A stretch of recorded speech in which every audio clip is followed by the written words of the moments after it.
मौजूदा समय में प्रधानमंत्री किसान सम्मान निधि योजना से करोड़ों पात्र किसान जुड़े हुए हैं और किस्त का लाभ भी ले रहे हैं। हर किस्त में लाभार्थियों को 2-2 हजार रुपए सीधा उनके बैंक खाते में मिलते हैं।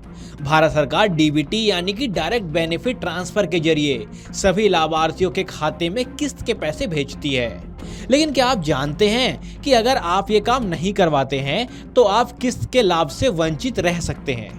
चलिए जानते हैं आप कैसे डीबीटी का काम करवा सकते हैं। इसके लिए सबसे पहले आपको यह जानना जरूरी है कि क्यों डीबीटी जरूरी है। डायरेक्ट बेनिफिट ट्रांसफर यानी कि डीबीटी के तहत सरकारी योजनाओं का पैसा सीधे लाभार्थियों के बैंक खाते में पहुंचता है। इससे बिचौलियों का अंत हुआ और लाभार्थियों को सीधा और पूरे पैसे मिलने लगे।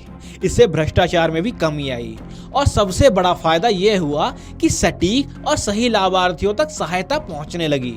डीबीटी के जरिए समय पर भुगतान होने लगा, जिससे एक बड़ी परेशानी का अंत हो गया।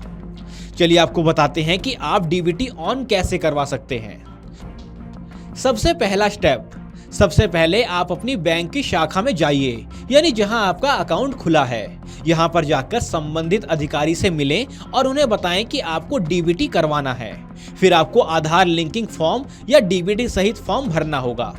दूसरा स्टेप, इस फॉर्म में आपसे कुछ जरूरी जानकारियां मांगी जाएंगी, जिन्हें भर दें। इस फॉर्म के साथ आपके आधार की फोटोकॉपी ली जा सकती है। फिर बैंक अधिकारी आपका अकाउंट एनपीसीआई मैपर से लिंक कर देता है। अब आपके मन में ये सवाल जरूर आया होगा कि क्या ऑनलाइन भी डीबीटी का काम करवा सकते हैं? तो इसका जवाब है हाँ, अपने बैंक अकाउंट में ऑनलाइन भी डीबीटी का ऑप्शन ऑन हो सकता है। इसके लिए सबसे पहले अपनी इंटरनेट बैंकिंग लॉगिन करें, फिर आधार सीडिंग या डायरेक्ट बेनिफिट ट्रांसफर का ऑप्शन चुनें। आखिर में अपना आधार नंबर लिंक करके ये काम हो जाता है। आपके राज्य की खबरें, आपके शहर की खबरें सबसे पहले जानने के लिए देखते रहें अमर उजाला। चैनल को सब्सक्राइब जरूर कर लें और पाएं हर अपडेट।